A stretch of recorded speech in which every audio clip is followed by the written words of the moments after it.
तो फ्रेंड्स, मैं आज बात करूंगा एक ऐसे आदमी की जिसकी राजनीति की बुनियाद ही फ्री फ्री और झूठ पे टिकी हुई है, जो आज की डेट में दोगलेपन का ब्रांड एम्बेसडर है और अपनी बात से इतनी जल्दी पलट जाता है कि उन्हें micro seconds even nano seconds में कैप्चर करना भी बड़ा मुश्किल है।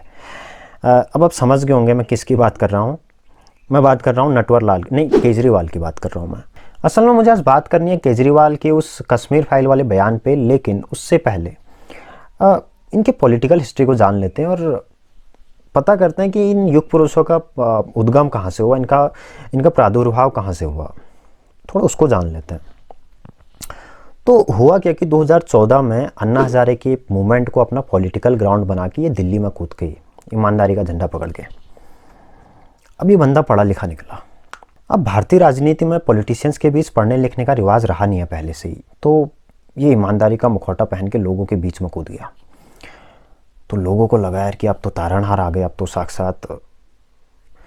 साक्षात प्रभु आ गए, तो अब तो मुफलिसी के दिन गए, अब गरीबी के दिन गए, अब तो क्रांति हो गई, क्योंकि अब पढ़ा लिखा बंदा राजनीति की उच्चतम शिखर पे बैठने वाला है, तो अब तो क्रांति होगी।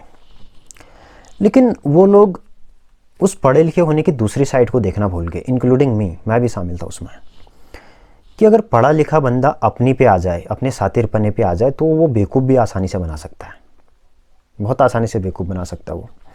तो 2014 में चुनाव होते हैं और इन्होंने एक फार्मूला अपनाया। उस चुनाव में इन्होंने फ्री का फार्मूला अपनाया और इनको उसमें 28 सीटें मिल गई।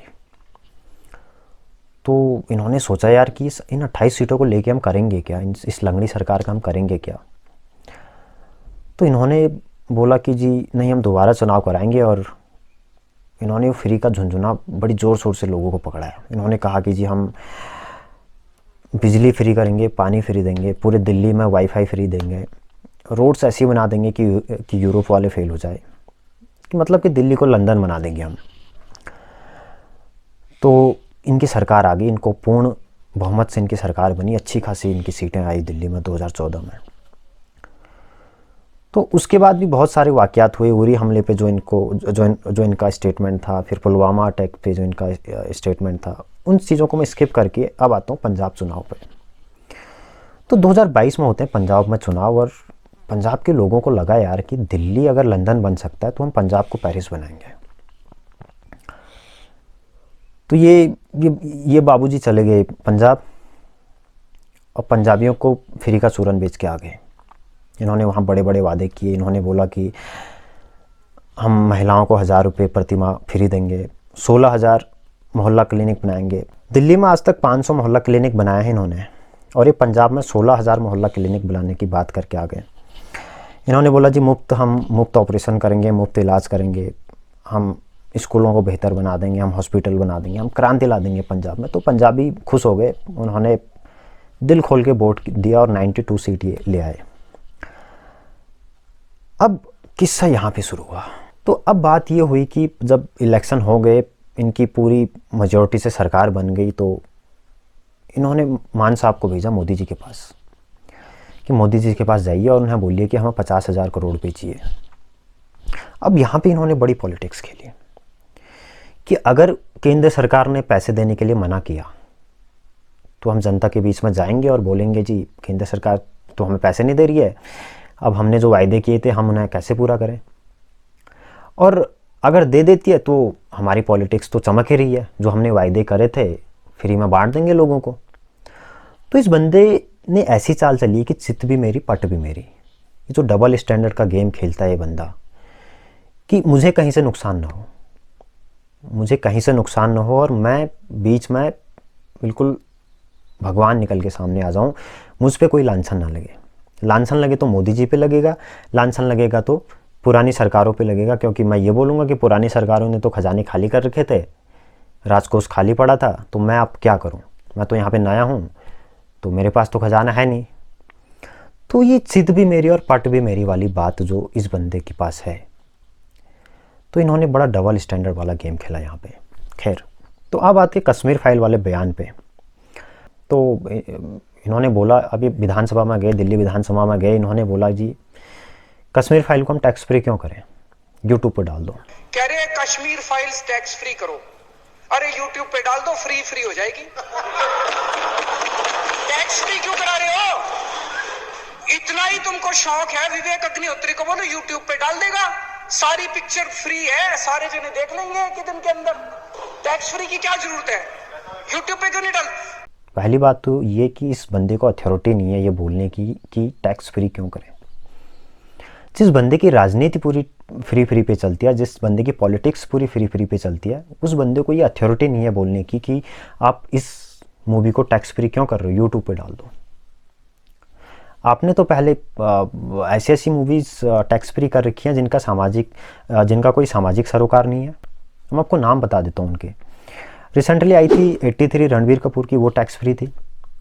तापसी पन्नू की एक मूवी थी सांड की आँख शायद, वो टैक्स फ्री थी। उससे पहले नील बट्टे सन्नाटा एक मूवी आई थी, वो टैक्स फ्री करी थी इन्होंने। ये फिल्मों के बड़े क्रिटिक्स बने फिरते थे। अब 2014 से लेकर 2020 तक या अभी तक के इनके ट्वीट्स देखिए, watch the movie, great movie, ये मूवी, वो मूवी, फलानी मूवी। तो इनकी रिव्यू मतलब ये बॉलीवुड में तरन आदर्श और कोमल नहाटा भी फेल है इनके मूवी क्रिटिक्स के आगे। ऐसे ऐसे इन्होंने रिव्यू दे रखे हैं और आज ये कहते हैं कि आप मूवी को क्यों दिखा रहे हो, उसको क्यों टैक्स फ्री करने की बात कर रहे हो, यूट्यूब पे क्यों नहीं डालते। तो आप मुझे एक बात बताइए, आप ये जितनी एडवर्टाइजमेंट करते हैं दिल्ली में, आप इनको यूट्यूब पे क्यों नहीं डालते? आप एक यूट्यूब पे चैनल बनाइए, फ्री में बनता है चैनल। अब आपकी जितनी भी एडवर्टाइजमेंट होती हैं, पोस्टर, बैनर्स, आपको जितना भी प्रचार प्रसार करना अपनी पार्टी का, अपने कामकाज का, अब उसको यूट्यूब पे डालिए। अब उसको फ्री में, आपका फ्री का काम होगा और आपका प्रचार प्रसार भी होगा, फ्री में हो रहा है, फ्री के सरताज है आप तो। अब दूसरी चीज़, ये आम आदमी वाले एडवर्टाइजमेंट पे इतना खर्चा करते कहाँ से हैं? अब दिल्ली की सड़कों पे जाइए, आप दिल्ली के बस स्टैंड्स पे जाइए, मेट्रो स्टेशन पे जाइए, आप रेड लाइट पे जाइए, हर जगह इनके पोस्टर आपको दिखाई देते हैं, हर जगह। इवन मेट्रो के अंदर भी इनके पोस्टर लगे हुए होते हैं। अगर आप दिल्ली से बिलोंग करते तो आपको बताने की ज़रूरत नहीं है ये। तो किसी भी पार्टी का जो मेन सोर्स ऑफ इनकम होता है वो होता है चंदा। मतलब लोग चंदा देते हैं तो पार्टी चलती है। अब मैं तो पर्सनली किसी को चंदा नहीं देता, ना ही मेरे रिलेटिव्स या जितने भी नॉन बंदे हैं, मेरे रिलेटिव्स, फ्रेंड्स, कोई भी किसी को चंदा नहीं देता, किसी भी पॉलिटिकल पार्टी को चंदा नहीं देता। भले ही वो किसी भी पार्टी को फेवर करते हो, वोट करते हो, किसी भी पार्टी के प्रशंसक हो, लेकिन वो चंदा नहीं देते। तो ये इनकी ये जो एडवर्टाइजमेंट करते हैं, इनके पास इतना पैसा कहाँ से आता है? एक क्वेश्चन ये है। दूसरी चीज़, इन्होंने बीजेपी वालों से बोला था, मोदी जी से बोला था कि ये बीजेपी तो, मोदी सरकार तो अंबानी और अडानी के गोद में जाके बैठी हुई है। तो ठीक है, मान लिया कि केंद्र सरकार अंबानी अडानी के गोद में जाके बैठी हुई है, तो उनको तो वहाँ से पैसा मिल रहा है, उनको वहाँ से मोटा पैसा मिलता है, वो अपनी एडवर्टाइजमेंट पे खर्चा करते हैं, कुछ भी करें। लेकिन आप किसकी गोद में बैठे हुए हो? आप जो ये एडवर्टाइजमेंट पे खर्चा कर रहे हो, ये तो जनता के टैक्स का पैसा है ना। अगर आज हम एक टॉफ़ी भी खरीदते हैं तो उस पर भी हमें टैक्स देना पड़ता है। भले ही उसमें हमारे पास इन्वॉइस नहीं आता, लेकिन अगर इन्वॉइस आएगा तो उसमें टैक्स की वेरिफिकेशन होगी। इनडायरेक्ट टैक्स के रूप में तो हम हर चीज़ में पैसा दे रहे हैं ना, टैक्स के रूप में। तो आप तो जनता के टैक्स के पैसे का मिसयूज़ कर रहे हैं ना एडवर्टाइजिंग पे खर्चा करके। अब जनता के टैक्स का पैसा लगाते हो एडवर्टाइजिंगमेंट पे, उसके बाद आप मिसयूज़ करते हो। तो आपको फ्री का शौक इतना ही था तो आप यूट्यूब पे डालें अपने एडवर्टाइजमेंट को, आप वहाँ पे एडवर्टाइज़ करिए, फेसबुक पे डालिए, बहुत सारे सोशल मीडिया के प्लेटफॉर्म है, आप वहाँ पे डालिए। तो ये दोगली बातें करना बंद करिए। पहली बात, दोगली राजनीति करना बंद करिए, अपने स्टैंडर्ड पे टिके रहिए, अपनी बात पे टिके रहिए। अब मुद्दा आता है कि ये विरोध क्यों हुआ? ये विरोध किस चीज़ का है? ये विरोध कोई विवेक अग्निहोत्री का विरोध नहीं है। ये विरोध हर एक उस व्यक्ति का है, हर एक उस विचार का है जो हिंदुत्व की बात करता है, जो हिंदुओं की बात करता है, जो धर्म की बात करता है, जो सनातन वैदिक संस्कृत की बात करता है, जो हिंदुओं के हित की बात करता है। ये हर एक उस बंदे पे तंज कसा हुआ है। आपने उस वीडियो के अंश को देखिए, आप कैसे ठहाके लगाए गए। कश्मीर में इतना बड़ा जेनोसाइड्स हुआ, इतने बड़े लोगों को वहाँ से माइग्रेट करने पे मजबूर करा गया, और आप उनकी वेदना पे, आप उनकी पीड़ा पे हंस रहे हैं। शर्म आनी चाहिए आपको। आप इतने बड़े लेवल पे बैठे हैं, आप उस पद की प्रतिष्ठा को बनाए रखें। इनको इससे कोई लेना देना नहीं है, क्योंकि इन्हें पता है कि हिंदू तो हमें वोट देगा।